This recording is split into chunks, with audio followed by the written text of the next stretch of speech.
Hey everyone, guess who's back? It's Kamish. Back here with another draft preview. This time it's Sean and Fallen Misfits.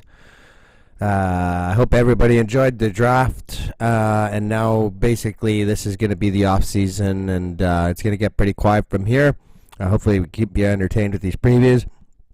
Misfits last year, third place. 5 straight losing seasons before that. Obviously a bit of a disaster for Sean. But 35-45 career, 1-1 in the playoffs. The only time he ever made the playoffs was this year. So great achievement for Sean to stay in there and get it done. Obviously keeping the same strategy, a ton of trades, and just continues to do that. Looking at the schedule, games I'm looking out for, week 1 versus Brandon and the Architect. You guys went at it all season last year.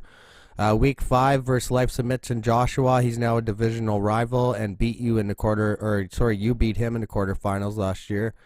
Week 7 versus Robert, because you've just been with him this whole time. And then week 9 versus Suze, because she eventually beat you in the semifinals on way to the LOC title.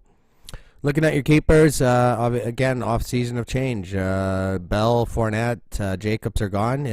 Or Matt Ryan, Matt Breida, DJ Moore, Amari Cooper, Jared Cook, along with Demario Davis. The trade bait you have left is Damian Williams. Hopefully you don't get any injuries this offseason. Looking at your picks now, well, this is where it's history for you, Sean. I don't think anyone's had the first and second pick, let alone also the 8th, 3 firsts, 2 sixths in the first 10 rounds, but no second, no fifth, no 8th, but you do have 10 picks in the first 10 rounds, so it kind of balances out. And heavily in obviously all the first round picks. Rounds 11 and 20, you got 2 15ths, 2 18ths, no a 13th. You got 11 picks in those rounds. And then rounds 21 to 29, your last pick is in round 25, and you only have 8 picks in that round. So, Sean, you've done a great job getting the picks back. And, obviously I'm curious to see how the team goes.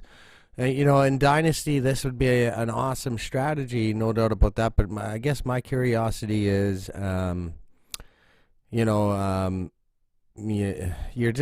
have to settle on a trio of running backs because, I thought you had it with Jacobs, Bell, and Fournette. But, Bell is getting older. Fournette's obviously disgruntled, so this might make a lot of sense going with the rookies.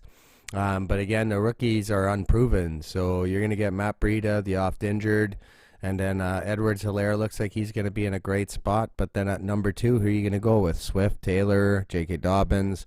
There's a lot of different options there. And the reality is each one of those guys are in a timeshare. So for this year, it'll be interesting. You might be thinking long-term. I'm not quite sure what the strategy is. But, who am I to criticize third-place finish last year? And it's good to see you make the playoffs. And I'm curious to see if your strategy brings you back into the playoffs again for sustained success.